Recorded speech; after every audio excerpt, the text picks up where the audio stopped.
കർത്താവിൻ്റെ അതിവിശുദ്ധ നാമം വാഴ്ത്തപ്പെടുമാറാകട്ടെ. 1 പത്രോസിൻ്റെ ലേഖനം 2-ാമത്തെ അധ്യായം അതിൻ്റെ 15-ാമത്തെ വാക്യത്തിൽ, നിങ്ങൾ നന്മ ചെയ്തുകൊണ്ട് ബുദ്ധിയില്ലാത്ത മനുഷ്യരുടെ ഭോഷത്വം മിണ്ടാതാക്കണം എന്നുള്ളത് ദൈവ ഇഷ്ടം ആകുന്നു എന്ന് കാണുന്നു. അപ്പോൾ ഇവിടെ ഒരു ദൈവ ഇഷ്ടത്തെക്കുറിച്ച് കാണുന്നു.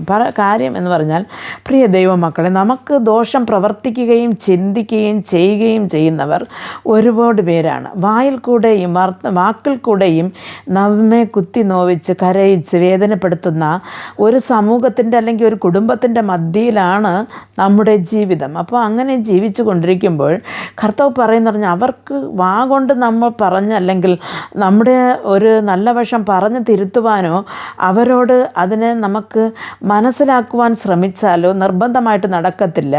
അവിടെ തെറ്റവർ സമ്മതിക്കുകയുമില്ല. പക്ഷേ ദൈവവചനം പറയുന്നത് എന്തെന്ന് പറഞ്ഞാൽ, നാം അവർക്ക് നന്മ ചെയ്തുകൊണ്ട് നാം അവരെ ദൈവസന്നിധിയിലേക്ക് നടത്തണമെന്നാണ്. അപ്പം നമുക്ക് തിന്മ ചെയ്യുന്നതിനെ നിർത്തണമെന്നാണ്.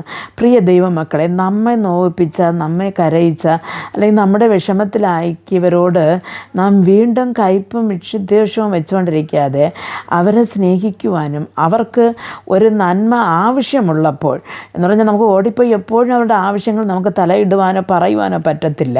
പക്ഷെ അവർക്ക് നന്മ ഒരു ആവശ്യമുള്ളപ്പോൾ നമുക്ക് ചെയ്യുവാൻ അതിൻ്റെതായ ഒരു പ്രാപ്തി ദൈവം തന്നിട്ടുണ്ടെങ്കിൽ ആ സമയം നിർബന്ധം നാം ചെയ്തിരിക്കണം.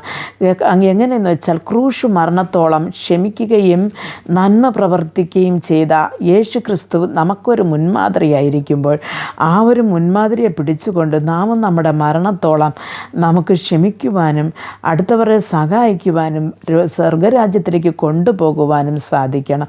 അതിലേക്ക് വേണ്ടി കർത്താവ് നമുക്ക് ഓരോരുത്തരും കൃപ നൽകട്ടെ. പ്രാർത്ഥിക്കാം.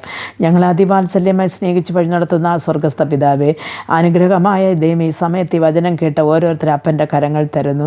കർത്താവെ, എത്ര കണ്ണുനീരിൻ്റെയും പ്രശ്നങ്ങളുടെയും മധ്യയിൽ കൂടെയും പോയിക്കൊണ്ടിരുന്നാലും കർത്താവെ, തനിക്ക് വേദനകൾ മാത്രം സമ്മാനിച്ച ഒരാൾക്കായാലും നന്മ ചെയ്യേണ്ട ഒരു സന്ദർഭം വരുമ്പോൾ അവർ നമുക്ക് തിന്മ ചെയ്യാതെ തിന്മയ്ക്ക് പകരം നന്മ ചെയ്ത് കർത്താവെ, അങ്ങ് ക്രൂശിൽ കാണിച്ചു തന്ന ആ ഒരു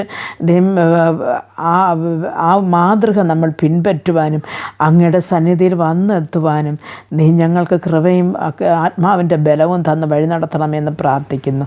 യേശു ക്രിസ്തുവിൻ്റെ നാമത്തിൽ പ്രാർത്ഥിക്കുമ്പോൾ പ്രാർത്ഥന കൃപയോട് കേട്ട് മറുപടി നൽകി തരണം നല്ല പിതാവേ. ആമേൻ.